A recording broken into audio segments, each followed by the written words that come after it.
What's going on, guys? And I have an important announcement. As you guys have seen on Facebook, the Warcry Podcast now has a merch store through Redbubble. What you'll do is you'll hit that link below, select the logo that you like. You know, we got a wolf logo, we got that Bigfoot scratch or the Dogman scratch logo. Once you select the logo, you'll go down, hit your styles. If you want a T-shirt, if you want a sweatshirt, or if you want different things, or a sticker or whatever. You'll select the color of that, and then your size, and then you hit that checkout button.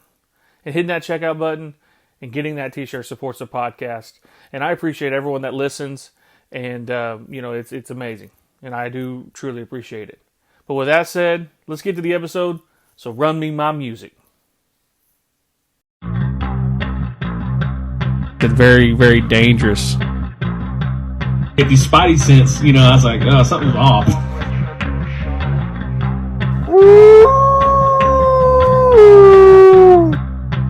And I'm just like, man, I'm waiting to hear something, Keep that crowd warmed up. There's Mr. Jehovah Tiger. What's going on, guys, and welcome to another edition of the Warcry Podcast. I am your host, Jehovah Tiger, and on this edition of this 63rd episode, we'll be talking about devil monkeys, monkey people, however you want to call them.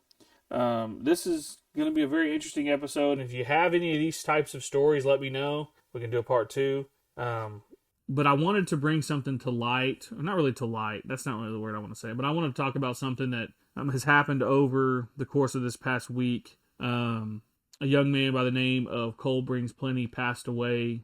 He was an actor, and he starred in the movie, or not the movie, the show, the Yellowstone prequel, 1923. And it's really tough as somebody who's, I would say I'm younger. I mean, I hit 30 this year, which is kind of crazy. I'm old, fat, like 2 kids. It's brutal out here. But for him, to be gone, and I saw a lot of the posts on Facebook. It's just very sad. Just very, very sad. It makes me think of my mortality. And I didn't know the guy. I'm just kind of letting you guys know how what I feel about this. Some of the things that might have happened to him before all this went down on Easter Sunday is very brutal. It's just very sad, especially for us young Native men. We don't do a very good job of sharing things with our people and our elders, and trying to make sure situations are good for us. That's one thing, and I'm not really saying this about Cole or anything, but I'm just saying for really myself and those who we struggle with. Maybe sometimes we struggle with identity. Maybe we struggle with maybe just not sharing enough. It's just very sad, this situation, and for those who I've lost someone in my life who was 18 years old when he passed, and we carry that burden. We carry, and I wouldn't say burden, but we carry that with us. And I still carry it to this day, and I think it affects some of the things that I do. And I'm sure we've all lost somebody who was relatively young, that hadn't really lived their life yet and really got a chance to, to see how things work in life. And my thoughts and my prayers, I'm not really a pray person, like a prayer. I talk to the higher power, and I have those conversations, and sometimes I forget about that, and for me, and I'm sure we all do too. I'm probably speaking for all of us or most of us at some point, but just to think about that situation, is just very sad. And my thoughts and that energy that I'm sending to that family, I'm thinking about them, and I hope they get some sort of closure and some kind of peace. You're never going to be the same, but maybe knowing that the entire Indian community is behind this family, I think that helps a little bit. But kind of moving forward, episodes will be few and far between here in the next month and a half. I have a lot of things that I'm kind of going through, I guess you could say, trying to get done. There'll be there'll be an announcement probably about one of the things pretty soon. You never know. It may pop up anywhere, just kind of thing. But like I said, there's just a lot. I'm just doing a lot on the back end. But I just want to let you guys know it now, so you're not like a month in, like, dude, where's the podcast at? I was on Josh Turner's Paranormal Roundtable with him and his guys. What was this? I believe 3 weeks ago. And I appreciate everybody who's come over from his channel and has given me positive responses and remarks. It is appreciated. I just do this thing. I just be talking sometimes. I have topics, and a lot of times I have topics, but it's just an Indian guy here in Oklahoma talking. That's really comes down to, and to have people from that type of space say good things it means a lot to me, and I'm just going to keep going. But I appreciate everyone who has supported from the very beginning of this podcast. We're going to be rolling almost 2 years in November, which is coming quick. We're almost in May, or we're going to be in May shortly, and it's just crazy, how fast time flies. But kind of getting to the topic of the episode, there are different ways, I think, to describe this being or this animal or whatever this is. I was talking to Matt Knapp of the Bigfoot Crossroads podcast, and he's from Oklahoma, and we were talking about it a little bit, and he said that people call them devil monkeys in some areas. And one of the stories I'm going to tell, that's kind of how they describe these things. And one thing about these entities, and I'll describe them, a lot of people say that they're like in the form of a chimpanzee with a long tail. Some say with a tail, some say without a tail. Red eyes, black hair, but in very long arms, very legs, like I said, like a chimp. And I put out a post on a local Facebook group, and I got a lot of responses from people, and I'm going to read some of those responses now. First one comes out of Hugo, talking about, I guess Hugo used to be kind of like a winter vacation spot for circus performers. And, there's a lot of, I guess there's an unmarked cemetery of different, maybe animals and people, that have, passed away, and they're buried in Hugo, which is, he mentioned going out there and seeing it. That might be a very interesting visit. I may have to talk to Afterwalker Paranormal about going out there, seeing if they can go out there and see that. But yeah, I ain't going out there. Yeah, you heard that. I'll have someone else go out there. I ain't going out there. They'll let me know what they see. I think my investigation days are over for the most part. I mean, I know Chris and Russell got me out, had me investigating South County Recreation Center, but I think I'm done. But like I said, there's all over the place, different types of sightings and different types of kind of creepy things going on. Another location that was sent was in Clouds Creek by the Colcord Junction. Said that they seen something out behind their grandparents' house. This is about 50 years ago. Another location, I think this is Matt's story. I saw something when I was a kid out around Tahlequah. I don't remember if we talked about it or not. What I saw was a chimp up in the tree. I was probably around 11 at the time. Fast forward years later, I thought maybe it was a juvenile Bigfoot because I had never heard any stories about monkeys or chimps around Tahlequah. But then he saw my post that I put out, and it wasn't at campgrounds, but I was staying the night at a relative's house. He being so young, all I remember is it was kind of out by the river. The house itself used to be a saloon or some kind of store, and then they eventually turned it into a small house, and it's tucked away in sort of a holler around a couple steep hills. And that's out of Tahlequah. This next kind of encounter or occurrence, my ex-husband's grandmother lived in an old house on the side of a hill in Henrietta. She used to tell us all of the stories about a thing that lived in the basement of the house. The basement had only an outside door, and to get in you had to go around to the back of the house. I remember the basement always being cold and dark, and they had moved into the house from the top of the hill after their house burned down. The little hairy dude stayed around that house and in that basement as well. And that's out of Henrietta. The next one is from El Reno, Oklahoma. I was looking outside for mushrooms early one spring, and I had seen a monkey swinging from tree to tree. I had to stop and try to figure out what I was seeing. But later I found out that the Fort Reno Research Center had lost a few monkeys, and that made sense. But I think they were recovered. The next one out of Locust Grove, Spring Creek, or Murphy, said that there had been tales and stories of monkeys around that area for many years. If you got one out of Locust Grove, Spring Creek, or Murphy, send it in. I'd like to hear it. In a book called Terror in the Woods, they talk about a devil monkey type being that some fishermen saw on a small island at Lake Texoma. In Atoka County, I saw something like that twice and even had witnesses. It was in a tree, hanging, both arms stretched out, grabbing limbs with both hands and feet in a kind of X type shape. The next time I seen it was a few hours later, and it had run across the road in the same place. Next place is out of Tahlequah, next to Lake Tenkiller and the Welling area. I often hear a monkey. Sometimes it will run across our roof. It's the craziest thing. Dang, you might have Bigfoot out there. Might be a little baby Bigfoot out there running on the roof, just going crazy on y'all's roof. But that's a crazy thing though. My family has. This is out of Greenfield, Oklahoma. This encounter. I remember my mom telling me my aunt and her older sister. Oh, I'm sorry, I read that wrong. Dang, my 3rd grade reading level coming out on y'all. Bear with me. I remember my mom telling my aunt, her older sister, that they saw a monkey outside my great-grandmother's house when they were young. This is in Greenfield, Oklahoma. My grandmother told stories of monkeys and an ape that got loose from a traveling circus and it was never caught.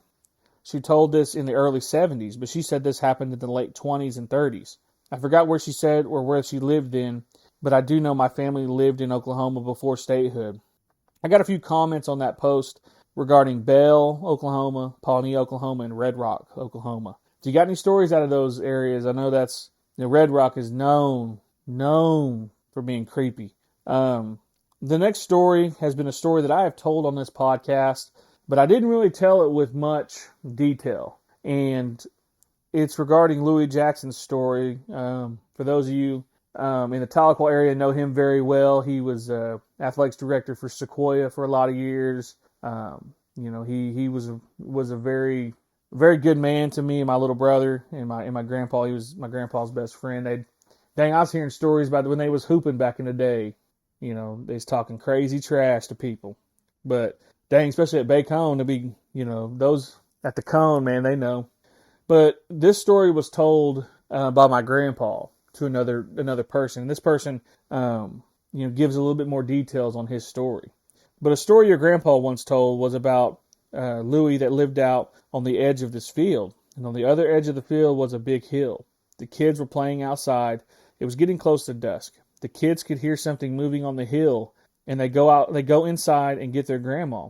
She comes out looking across the field, and they see movement at the edge of the woods. She grabs them and tells them to get inside and cover the windows. She tells them to get down on the floor and to cover their eyes.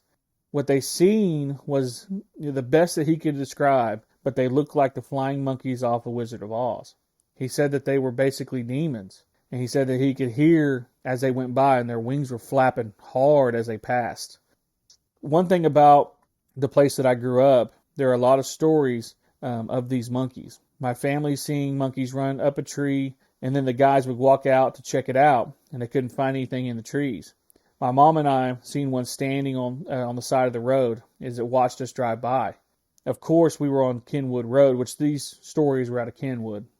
They were about chimp size, and the one that we seen was about the same size, but it had a long tail, and it stood and watched that it could be seen over the hood of the car. It was that tall. When we got even, it turned and walked off the side of the road. I remember how it looked right at us with some red eyes. Didn't even faze it how close we were. My mom and I asked each other if we seen the same thing, and we did. Both described the same details. Man, I used to hoop at night Kenwoods every now and then, and man, it can get pretty dark out there. There's all types of stuff out there in those woods. But that story was told to me when I was like 8, and I could not believe it. I had watched Wizard of Oz as a young guy, and I'm like, there's no way that there's something out there. But it sounds like there's multiple different types of maybe could be demons. My opinion, and this is something is very. I've been having this thought for a while, I guess you could say. And this next story makes me think of that, I guess you could say. But this story comes from The Oral History of Tahlequah in the Cherokee Nation by Deborah L. Duval. This book was reminded, I had a former teacher of mine reach out and mention this book, and I had read that book as a young guy. And some of those stories, I remember hearing those stories from other people, similar stories.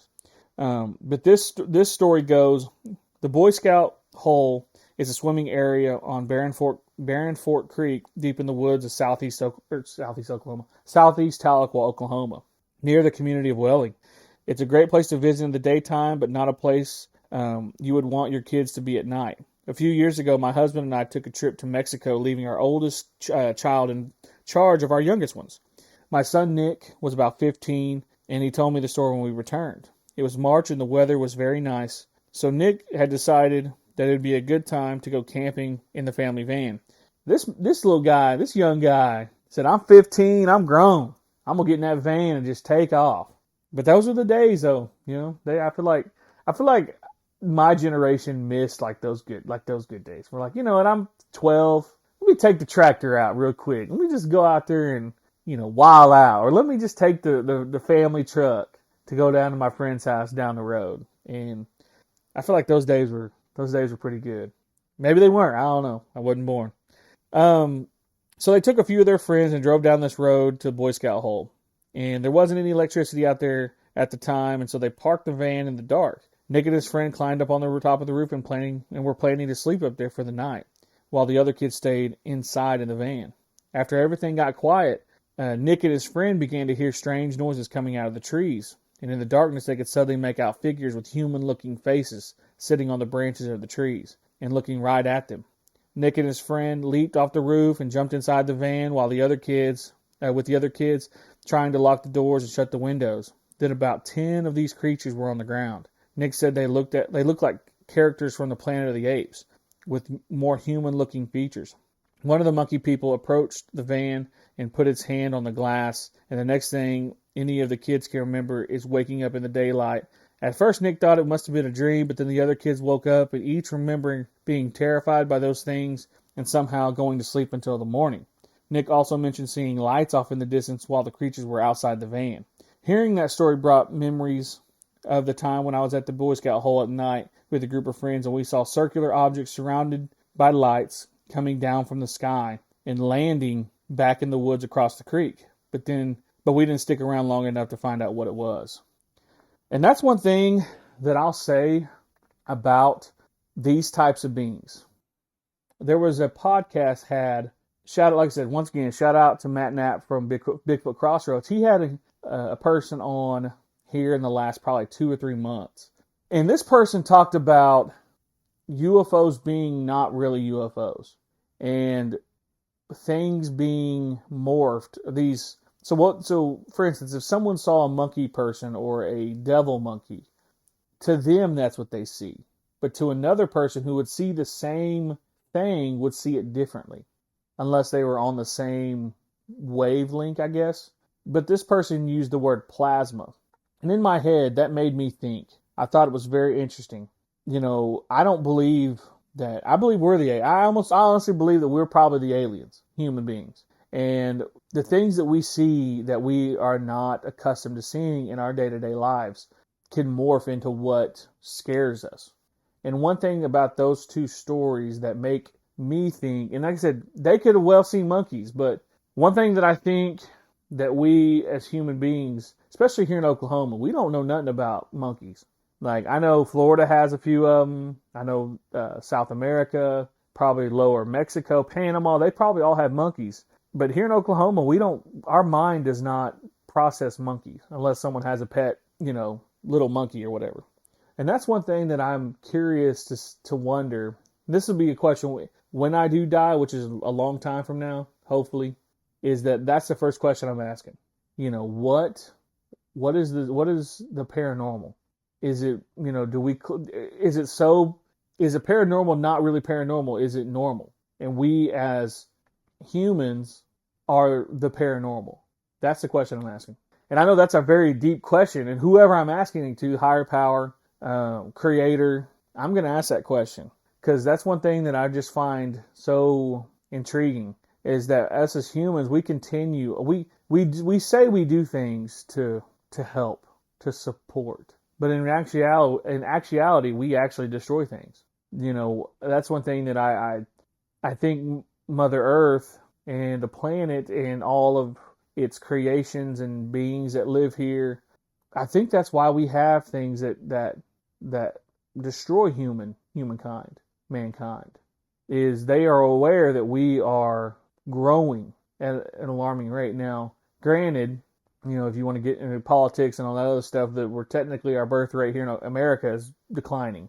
But for the last 100 years, we've been expanding, we've been blowing up. We terrorize, things that are here. And I think that's why people look at us natives as the closest thing to nature, because we, as a people, we understood that the earth is alive. We understood that there are things that come from the earth that we don't understand, or that we may understand, but it's not of this place.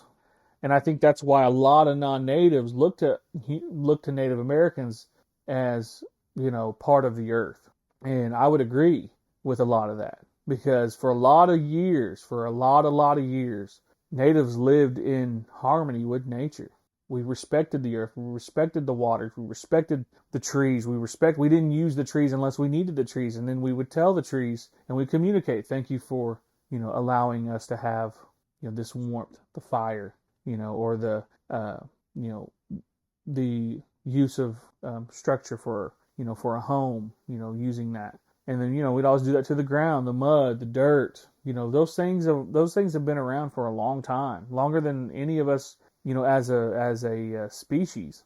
And I think that's why natives maybe see things more, is there's something in us that, we see things, we have that ability to, experience things that other people can't. And that's why for a lot of years, I talked to a lot of people, in my comings and goings in my life, and every single time I talk to somebody and they have some native heritage, they tell me a story. They know something. And maybe that's me being biased, I don't know, but people I don't think are supposed to be here. An interview that I heard that was really kind of shocking to me, and it kind of rocked me to my beliefs a little bit. I started really kind of questioning what I think about things.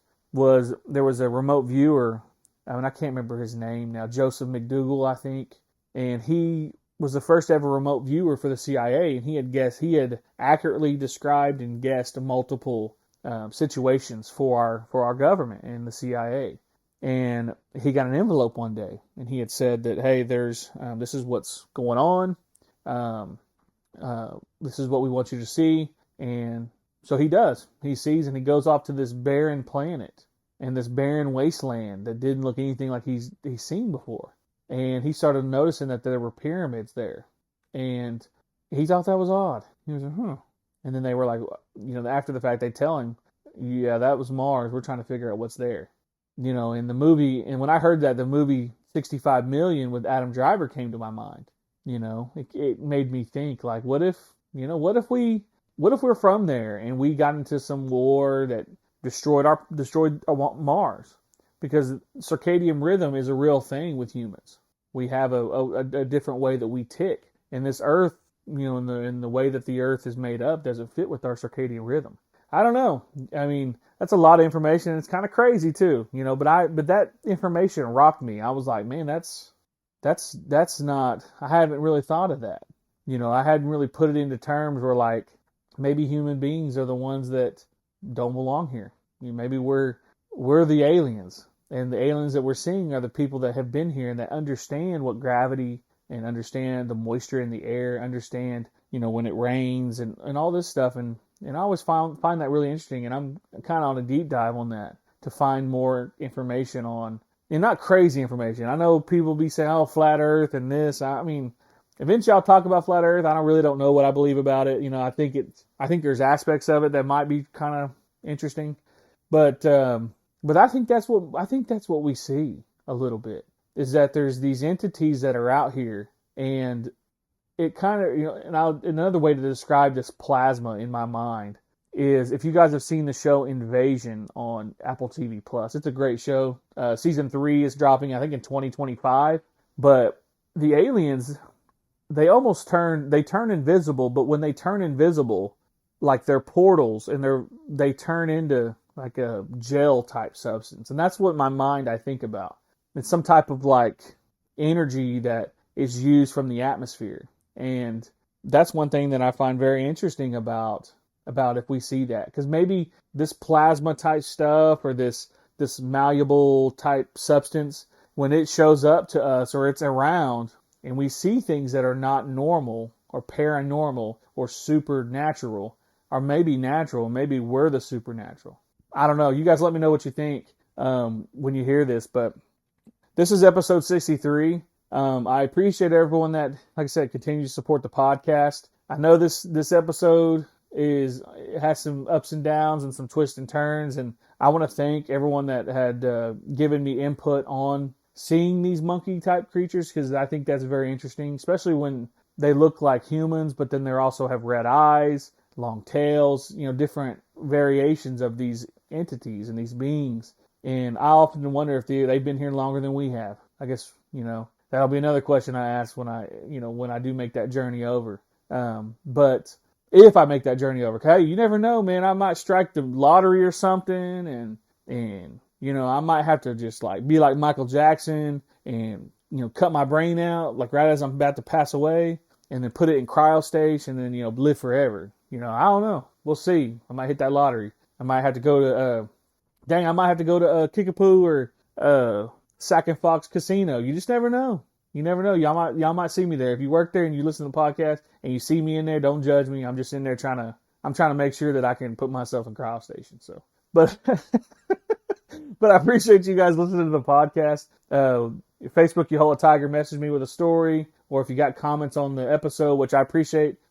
People that do message me, because they do message me and let me know, hey man, I heard this on the podcast.